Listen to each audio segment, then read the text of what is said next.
Let's get in Ankit Patel, ED of Bodal Chemicals. He joins us right now on the show because, as much as it is for the space, I think for Bodal in particular as well, the last few months have been very, very strong. Ankit, good morning. Thanks so much for joining in. The common refrain that we hear is that the shift from west to east and particularly to India is a great growth space for specialty chemicals by and large, and it will continue for the next few years. So my question to you is, the kind of growth rates that companies such as you or some of your peers are clocking in over the last year and a half, are these to stay for the next 5, 6, 10 years? I feel they will remain for at least for a short time, let's say at least 3 to 4 years. The main reason is last 10 to 15 years growth of China, where they took over almost all manufacturing sectors worldwide, and they controlled most of the sectors in manufacturing. Just like that, they also enjoy around 75 to 80%, particularly in our sector, dyes and dyes intermediates. But since last couple of years, things have changed in China, and the government over there has become very strict about the pollution norms. So the large players of China as well as the world, they are not able to utilize their capacities fully. And also the new capacities in China have become very hard to get the nod from the government. Comparatively in India, the permissions are a bit easier, and that is the main reason why India is getting benefited and the opportunity has come to India, because India was always the second player after China. So there was a large difference between our stake in the world and China's stake, but even a 10% or 20% decline in overall Chinese productions can be a 100% growth possibility for Indian companies. Give me a sense of in how many product categories you are competing with China, and how many product categories you've managed to win against China. The main category is dye intermediates, which are the raw materials for dye stuff, and we are the largest in that sector in India. There is obviously a lot of pollution and pollution treatment involved in that business, and that is the main reason why there are restrictions on Chinese companies. And in India as well, we are also trying to utilize our capacities fully, but not able to, but improving on year basis. Also dye stuff, which is our finished good, which are the textile colors basically. There is also a lot of pollution treatment involved in that area as well. So that has also been affected to the Chinese companies, and Indian companies are gaining some control in that. Our third sector is basic chemicals, where not a lot of pollution treatment is required, or rather it is easily manageable, or the technology is available to treat those effluents. So that sector is not directly competitive to China, but it is again integrated with our sectors. So the growth that we get in our dyes and dye intermediates, we also get a good opportunity to utilize our own basic chemicals. So the integration gives us more benefit. So Ankit, give us numbers here. How better could the top and the bottom line and the margins that you're currently working with be for the full year? Where do you see them headed? We have recently started a new project. It's a new category of chemicals. It is a raw material to manufacture detergents, and that comes under surfactants. That is going to add, we are expecting from next year, it will add around 100 crores of top line. Our another project which comes under specialty chemicals, it's a water treatment chemical that we are expected to start around August of this year. That will also, once it is fully run, That will also add around more than 200 crores of top line. And both projects have a good EBITDA expected, where water treatment chemical is expected to do better than the surfactants. Also, our existing business, our existing capacities, we have utilized around 72% in this latest financial year, and we are trying and hoping to take it up to 80-85% levels. So we see another 7 to 10% growth in our top line from our existing business, and with this upcoming two projects, it'll be another 20% or so minimum. Also, we have a couple of internal expansions going on that will also add around 50 to 100 crores of top line in this upcoming year. And if you talk about the margins for existing business, with our integration model, obviously it will definitely give us more advantage. And with the situation in China, we have seen a lot of fluctuation in prices in last few months as well, where a couple of times the prices went really high in a very short time because of some disturbance in China. So that keeps happening. So it all depends. Last year we had one bumper quarter. We had a net profit of around 52 CR. So something like that can happen again, but it all depends on how the Chinese large players perform. Sure, Ankit, and thanks. Just wait by Ankit, because we also have another gentleman joining in, Rajendra Gogri, CMD of RT Industries Limited, also joins in this discussion. And Mr. Gogri, good having you. Thanks for joining in. You know, we were just speaking to Bodal Chemicals and about the shift from China, or shift from the west to the east for specialty chemicals. That story is well known. My question to you, Mr. Gogri, is, and you've spoken about this a number of times before as well. So my question to you is, will this shift stay good for a company such as yours for the next 5 years? There have been a few slip-ups in the quarters gone by, but do you believe the inherent growth rate of 20-25% CAGR for the next 5 years will stay, Mr. Gogri?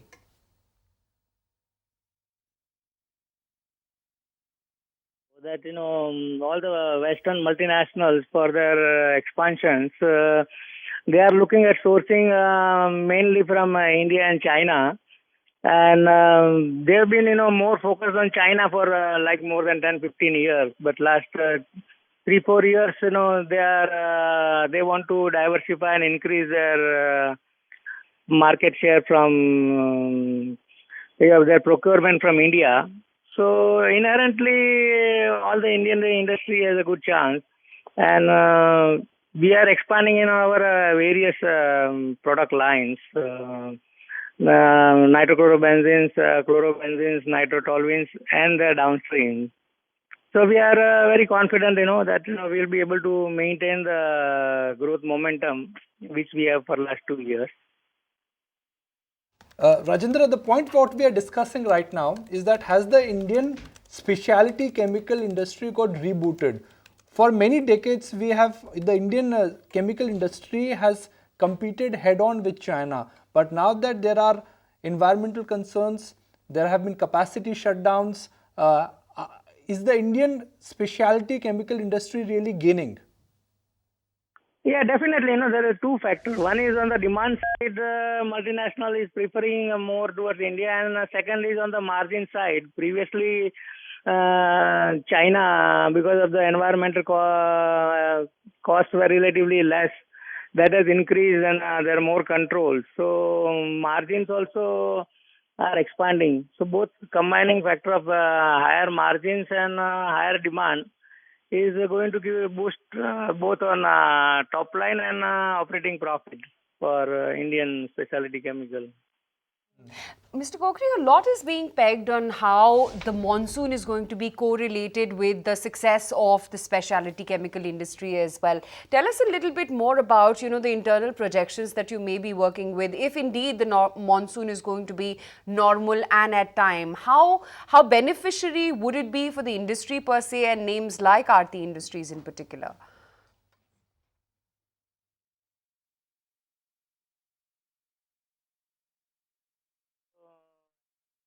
Mr. Gogri, the question is for you. Yeah. So agrochemical intermediates as well as fertilizer, we make a single superphosphate fertilizer also. So those sectors will definitely benefit directly from better monsoon, and then rural demand and everything picking up should help in other dyes and construction related activity also. So in general, both directly and indirectly, it will help in demand. Okay, let me also, before that, there's some house views on Tata Elxsi, and Tata Elxsi today has also appreciated very, very smartly. 45 rupees for Tata Elxsi right now, 2.5% plus is what they've appreciated.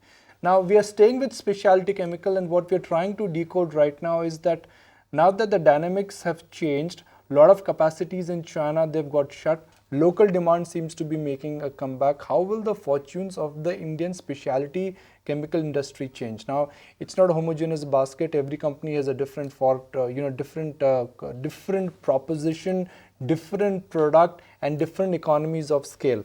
Let me also welcome and introduce Omkar Helkar, whole-time director with Omkar Specialty Chemicals. Omkar, good morning to you as well, and thank you for joining us. Before I get into specifics of what you are doing, let's talk about the China factor.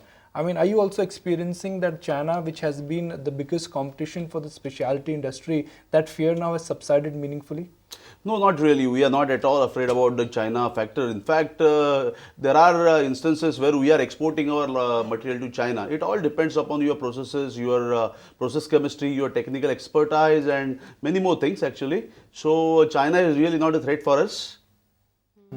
Now, you're in a different sort of business, largely to do with veterinary API segment of the market, which is indeed your fastest growing segment. Tell us a little bit more about where you see this segment of the market actually headed, and what sort of market share do you enjoy in this segment? See, we have ventured into veterinary APIs very recently, just 3 or 4 years back. So we are very too small in veterinary APIs as such. Okay. But yet the segment is pretty big. The size of the segment is around 4,000 crores to my knowledge, what I know. And definitely we are very small, and that's our winning point, that we can grab the market share with our niche processes, with our process chemistry, with our patents which we have filed. So we basically emphasize on the corely on the process part of the product, the business, and then we capitalize over our strengths, which are catalyst chemistry and specialization in yield improvements and recoveries of different kind of essential solvents and all, which are very important as far as cost cutting is concerned. So that is what we believe, that if at all your processes are best, then definitely grabbing the market share doesn't becomes a big deal for you. Okay. Omkar, just going through, some of the reports, and one of the concerns that analysts point out at this point in time is that your current order book in hand only provides a visibility for the next 2 to 3 years. Tell me a little bit more about how you're going about building your client pipeline. What is your current order book status as? And this is the total order book that I'm talking about. Correct. See, my current order book status as on the date is 60 crores in veterinary APIs and maybe around 20 crores in specialty chemicals. So all put together maybe 80 crores for the entire company as such. And then always the order book will remain such way only. It is a dynamic process, and order book is always in the range of a quarter or quarter and a half. You don't get visibility anything beyond that. But definitely there are illustrations from the customer. What is the buying pattern? What is this upcoming? What is the demand for the upcoming year and all? So definitely the customer shares with us this this kind of details. Okay. So I want 2 numbers from all of you. And before we wrap this segment, Omkar, tell me your projections for FY17. My projections for FY17 will be around 15% to the last year. 15% top line or bottom? Yep, it is on the top line, and bottom line will be proportionate only. Okay, what is the EPS you could report? Give me a range. We are envisaging a EPS of around 25. Okay. Rajendra, let me get that same thing going from you. 3 numbers: EPS range, top line estimate, and bottom line sense. Yeah, we expect around 15% top line growth. So we should be crossing 3,000 crore there. And profit also in the range of about 20% growth we are looking at. The same question: top line, bottom line sense, and EPS range. Yes, the top line we are looking at more than 20% growth. We should be able to cross 1100 CR. And bottom line again proportionately it will be in the same range. EBITDA levels will be around 15 to 18%. And your EPS range? It should remain around the same, because proportionately it will also we are on seeing. 15 to 20% in this kind of an environment, some would argue, is actually not a bad growth, given that there are multiple challenges. Okay, I'm going to just throw in one more aspect, and Omkar, starting with you again. Global demand is poor. Exports are getting hit. Are you also experiencing the hit of a global slowdown? No, not at all. In fact, in this scenario also, we are able to cope it up with it very nicely. In fact, our domestic and export distribution is little different. It's around 30 and 70 like that. We try to, since this veterinary, India is an emerging country, and then animal husbandry is one of the important industry in India. So we are catering to, first of all, we see that the local demand is completely fulfilled, and then only we go for exports. Whatever residual production is available, we go it for exports. Same happens in the case of specialty chemicals, and this in the case of global slowdown, we don't think that we will be hit by this, because since we are multi-segment based business model. Our product goes into different segments like plastics, resins, paints, dyes, inks, just name, leather chemicals. So it is all averaged out like. Okay, Omkar, good chatting with you, and Ankit as well as Mr. Gogri, thanks so much for taking the time out and really giving us this candid perspective on how the sector and, more importantly, your individual companies are likely to head in the next few years to come. Specialty chemicals, clearly the most buzzing space, and we at ET Now clearly have given you a 360-degree perspective on how each of these companies is poised to be in the next few quarters. Find us on Facebook at facebook.com/ETNow, and don't forget to click the like button. You can also follow us on Twitter at ET Now Live. To stay updated with all our programming, hit the subscribe button on our YouTube channel by logging on to youtube.com/user/ETNow.